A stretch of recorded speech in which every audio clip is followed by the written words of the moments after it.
So I asked on my Instagram story for which of these 5 options people would like to see me do with this rib knit fabric that I have here, which is actually leftover fabric from a previous project, and this was the most popular choice. And so this is the top that I'm going to be recreating. So it's kind of like a square neck, but you can see that the shoulder up here is kind of closer to the neck, and then it kind of spreads out. So I don't think I've tried this neckline before, so I'll try to recreate that. Other than that, it's just the basic fitted short sleeve t-shirt. So that is what we will be recreating with this leftover fabric, which honestly isn't that much. So let's get to it. Also, I'm using black thread because it's the middle of the night and I just realized that I don't have matching thread. So I'm just going to act like this was an intentional decision, but yeah, ideally I would not have been using black thread. I'm also going to be trying to do a lettuce hem along the hem of the shirt and then along the hem of the sleeves as well. I haven't tried this, but I've seen people on TikTok do this with a zigzag stitch and then just by stretching out the fabric. So I'm going to try it out on a test fabric first of all and see how it goes before I decide if I'm going to actually do it on my shirt. So let me run that experiment first of all, actually. So I tried it out, the zigzag stitch while stretching the fabric, and this is what we have. So that does look like a lettuce hem, right? Anyway, I think I'm happy with this result, and so we're going to proceed now to actually working on the top. So let's get to cutting. Alright, so I'm starting out with my fabric folded over, and the first piece that I'm going to cut is the bodice of the shirt. So I'm going to, the shape of my fabric is a little weird because it's, like I said, this is leftover fabric. Anyway, I'm going to start off by marking the length that I need. So I have my full length measurement, and my full length measurement is 17 inches. I'm going to add an extra inch because it's going to be joined at the shoulders, and then just in case or anything, I don't know, I always like to be careful, so I'd rather have it be too long or too big than too small. So I'm going to mark 18 inches as my length first of all.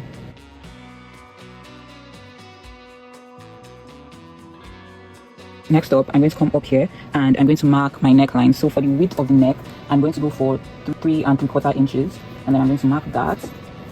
And then I'm also going to mark my shoulder width. So half of my shoulder width. My shoulder width is 14 inches. Divided by 2 is 7 inches. So I'm going to mark that as well. And then just also mark that down here and create a straight line. Right.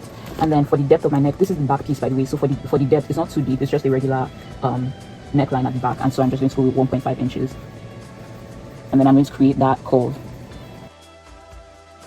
For the shoulder line that we created, I'm going to come down by 1.5 inches, actually 1 1/4 inches, and connect that point to this corner right here.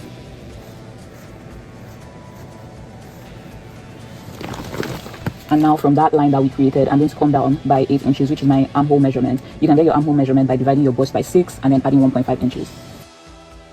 So now with that, we have this sort of L shape here, which is exactly what you want. And now at this area, I'm going to take my bust measurement, divide that by 4 and mark that here.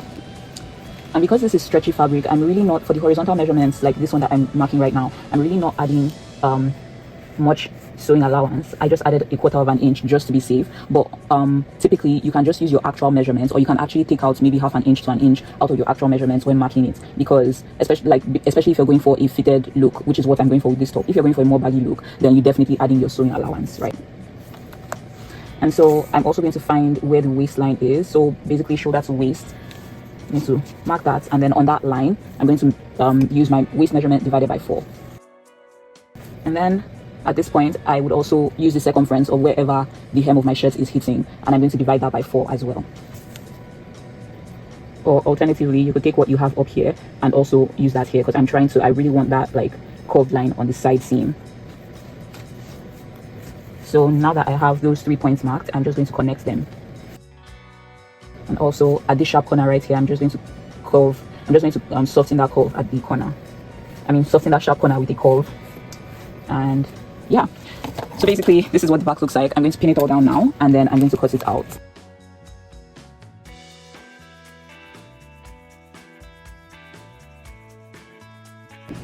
And just here's a final look at here's another look at what the back looks like. So now I'm going to use this to cut the front bodice.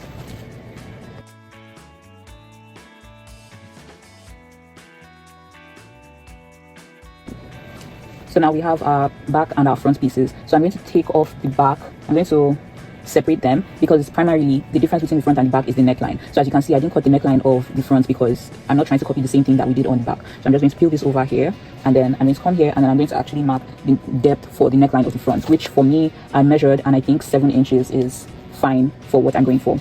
So then I'm just going to mark this here like that, and then just sort of extend this like that,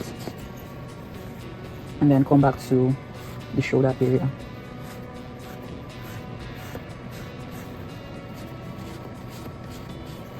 So yeah, so you can see that it's kind of wider here than it is up here, so it goes like this and then it pulls back up closer to my neck.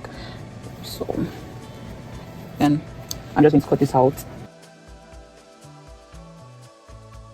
and this is what we have. Next up, we'll be cutting the sleeves, but before we do that, I'm going to measure what I have here because I'm going to be using that for my sleeves. So just measure what you have on the armhole and note it down somewhere because you will be using that to cut your sleeves. Alright, now for the sleeves, this is going to be the shoulder area, and then this is going to be the hem area of the sleeve. So I'm going to first of all measure what we want for the length. And then like before, I'm just adding half an inch to I'm just adding half an inch to my preferred length.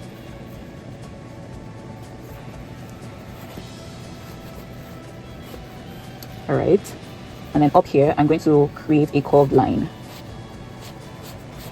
It's so hard to draw on stretchy fabric, but I hope you can see what I'm doing. So it's a bit rough, but a line that kind of looks like that, right? And then remember that measurement we took of the armhole. So you're going to take whatever you have and you're just going to start from start here, and then wherever that measurement stops, you're going to mark that. So I had 9 inches and this is exactly 9 inches, so that is exactly as much as I need. If for example your armhole was 7 inches, you're going to measure, and then when you get to 7, which is right here, you mark that, and then you measure your round sleeve here on the hem of the sleeve, which is what I'm doing right now, your round sleeve divided by 2 inches, of course. So you just mark that, and then you connect that to that point right here. For me, since mine is over here, I'm just going to connect my connect this point to that corner over there, just kind of like that. And that is my sleeve, so I'm going to pin it down and cut it out, and then I'm going to duplicate it because 2 sleeves.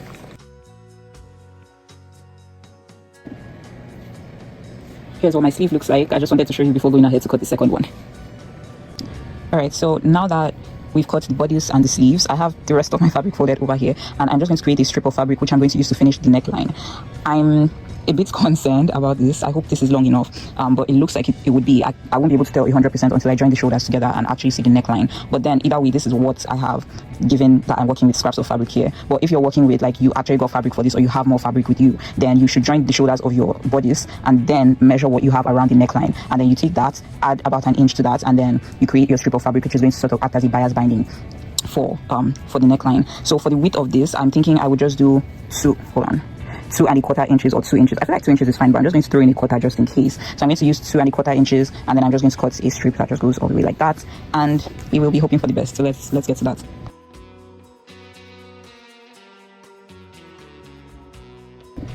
Here's what that strip of fabric looks like, and now we can proceed to sewing. Okay, first thing that I'm going to do is to join the shoulders. So I went ahead to sew the shoulders together. This is what I have, and I spread out my sleeves on these 2 sides. So I'm going to pin the sleeves to the armholes, and then I'm going to go ahead and attach the sleeves as well. I find it easier to attach the sleeves like this rather than joining the sides first of all, but either way, like, you can do whatever works for you. This is just how I prefer to do it.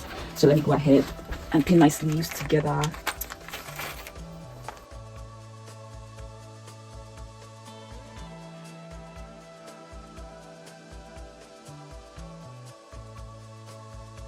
Here's what it looks like with the sleeves pinned on. So I'm going to go ahead now and sew my sleeves on, and I think I'll just also go ahead and sew the underarm and the side seam, so we basically have the body of the shirt done. But look at it, like, this is so fun. It already looks like a shirt, and this looks so promising. Here's what we're looking like so far. So I've attached the sleeves and I just pinned it down all along the sides, and I was about to actually go ahead and sew the side seams, but then I think it would be easier to do the lettuce hem before closing it up at the side. So that's what I'm going to do now. So let me show you how I proceed with the lettuce hem, or how, like, yeah, let me show you how I make a lettuce hem with a zigzag stitch. So we have our hem here ready to go, and my sewing machine. So I'm using this zigzag right here, the tightest one, and I'm just going to go ahead and stretch my fabric as I sew. So let me show you what that looks like.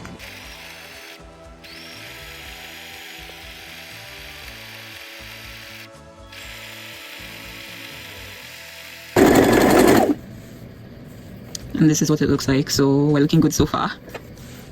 So I'm going to go ahead and do the rest of the hem on the front, on the back, and the sleeves. So with our lettuce hem all done and the side seams as well, this is what it looks like. It's basically all done. All that we need to do is finish that neckline, and for that I have this strip of fabric that we cut earlier. So I'm going to show you how we would attach that. So we have this strip of fabric and it's just one long strip. We're going to turn it into, we're going to close it off and sew this area closed so it turns into a circle so that it perfectly fits in the circumference of the neck. But before doing that, I want to pin it down around my neckline so I can have exactly, actually I think I'm just going to check it against the neckline. And another thing to note is that because this fabric is stretchy, while I'm sort of laying this along the neckline, I'm going to stretch it just the tiniest bits, just stretch it just a bit as I go along. So this strip would be slightly smaller than the circumference that we have here, and that's because, I don't know, because of the stretch of the fabric, I feel, I tried on my top and I feel like the neckline is a bit, I don't know, loose, is that the word to use? So I'm kind of using this not only to finish that neckline, but to also like contract it a little bit. So just going to start off on one end, and I'm just going to start here, then I'm just going to, and so this is where I stopped. So I'm going to come out by about ½ an inch because sewing allowance, and then I'm going to cut it right here. So this is the excess that we don't need, so I'm going to cut it, and then I'm going to join this together so that we have a circle. Now, having created this circle of fabric right here, I'm going to take this to my ironing board, and I'm going to prepare it to be attached to the neckline. So what I'm really going to be doing at the ironing board is, on the wrong side of the fabric here, I'm going to fold in this way, fold in that way, and then fold it over. So I should have something like this, so just about ½ inch band, and that is what will be attached on the neckline. So let's go.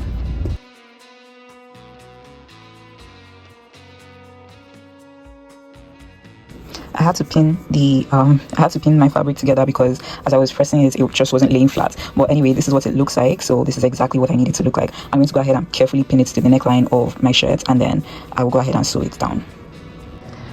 And here's what we have right now. So the top is basically done. All we need to do is finish up that neckline. I've really been debating what type of stitch I want to use. Also, I wasn't really expecting this, but my neckline now just looks square. Like, it was supposed to be wider at the bottom and more narrow here, but then I think my mistake was not making the width of the neck up here a bit more narrow. So I think if I had done that, then that sort of shape would have been more pronounced. But either way, I'm still fine with it as it is because I tried it on, and yeah, not that I have much of a choice anyway. This is what it is. But now that this whole thing is all pinned down, I've been trying to decide on what type of stitches I want to use. I was thinking I could do a zigzag stitch, but I don't think I'm going to like how that would look on this, because it's going to be visible on this side of the neckline as well. So now I'm thinking I would just use a straight stitch and just slightly stretch this out as I sew. But I'm always really skeptical about using straight stitches on stretchy fabric, but I think I would try that and see how it goes first of all. But I wouldn't recommend using straight stitches on stretchy fabric. But like, this neckline is super wide, so it doesn't need to stretch too much when I'm trying to put it on. So this part of this top isn't going to be going through a lot of stretching anyway. That's why I'm even considering this in the first place. But yeah, let me see what that would look like. So this is a stitch that I'm using, this one right here. We are done, and here's what the finished top looks like.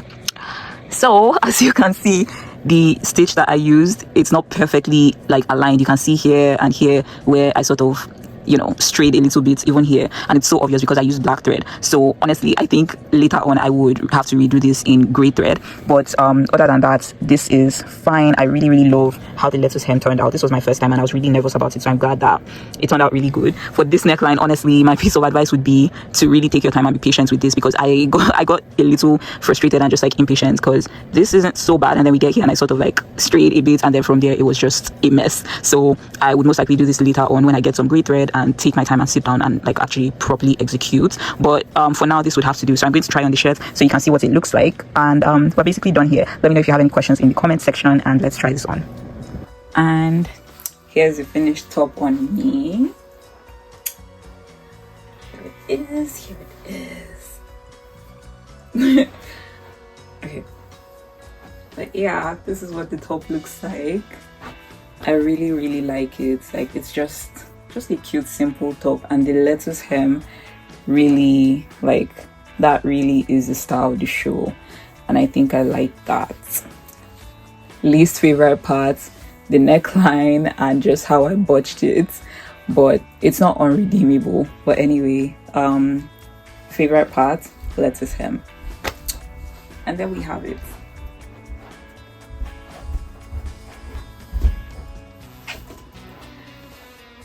Just